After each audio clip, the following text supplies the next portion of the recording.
Assalamualaikum warahmatullahi wabarakatuh.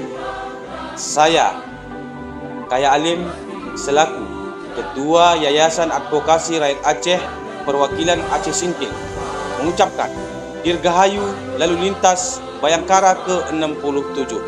Semoga Polantas semakin jaya dan selalu eksis, melindungi, mengayomi, dan melayani masyarakat dalam menciptakan keamanan, keselamatan, ketertiban, dan kelancaran lalu lintas. Polantas pulih dan bangkit bersama menuju Indonesia maju. Wassalamualaikum warahmatullahi wabarakatuh.